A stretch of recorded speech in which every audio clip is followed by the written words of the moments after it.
మీ మోకాల నొప్పులకు ఎటువంటి సర్జరీ లేకుండా ఎపియాన్ పెయిన్ క్లినిక్ అందిస్తున్న అత్యాధునిక చికిత్స.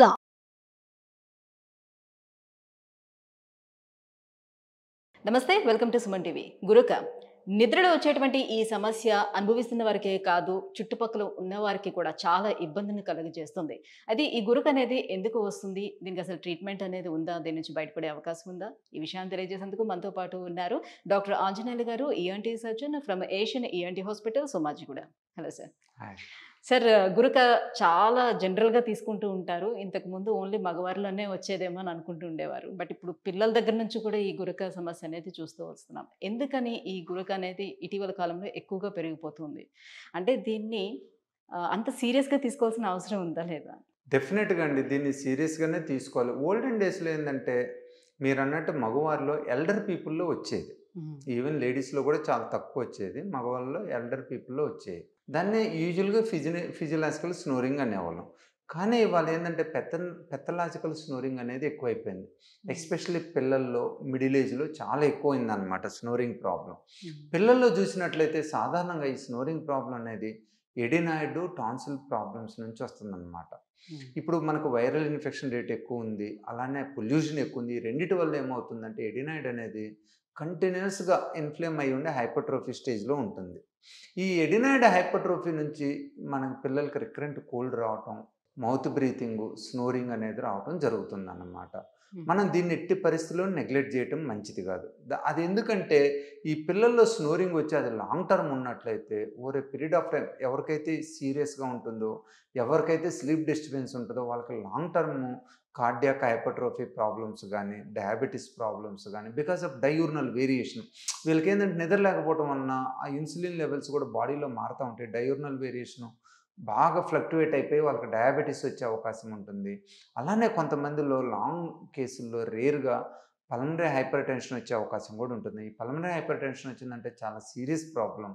అది మనం మందులతో కూడా కంట్రోల్ చేసుకోవాలని చాలామందిలో హార్ట్ లంగ్ ట్రాన్స్ప్లాంటేషన్ కూడా చేయాల్సి వస్తుంది అనమాట. సో పిల్లలు ఇప్పుడు చూస్తున్నాము అవి ఇంకా అంత సీరియస్ ప్రాబ్లమ్స్ వస్తున్నాయంటే, but over a period of time వచ్చే అవకాశం ఉంటుంది. ఒక 15-20 సంవత్సరాల టైంలో వీళ్ళకి పిల్లలకు మటుకి ఎవరికైనా కూడా స్నోరింగ్ కంటిన్యూస్గా ఉన్నా, మౌత్ బ్రీతింగ్ ఉన్న, స్లీప్ డిస్టర్బెన్స్ ఉన్న ఖచ్చితంగా మనం మంచిగా ఎడినాయిడ్ ట్రీట్మెంట్ తీసుకోవాలి. మందులతో తగ్గితే సరి, తగ్గనట్లయితే వాళ్ళకి సర్జరీ చేసి ఎడినాయిడ్స్ని తీసేసినట్లయితే వాళ్ళు చాలా హెల్తీగా గ్రో అవుతారు. వాళ్ళకి ఫర్దర్ కాంప్లికేషన్స్ కూడా లేకుండా ఉంటాయి. రెండోది చూస్తుంది ఏంటంటే టీనేజర్స్, మిడిల్ ఏజ్, ఎస్పెషలీ ఈ టీనేజ్ చాలామందికి ఇంజనీరింగ్ అయిపోయేదాకా కూడా చాలా హెల్తీగా ఉంటారు. ఆ డిగ్రీ కావచ్చు, ఆ తర్వాత because of lazy life style కావచ్చు, ఆర్ స్లీప్ ప్యాటర్న్ డిస్టర్బెన్స్ కావచ్చు, ఓవర్ ఫుడ్ ఇంటేక్ కావచ్చు, ల్యాక్ ఆఫ్ ఫిజికల్ ఒబేసిటీ అనేది వాళ్ళు చాలా కామన్ అయిపోయిందండి.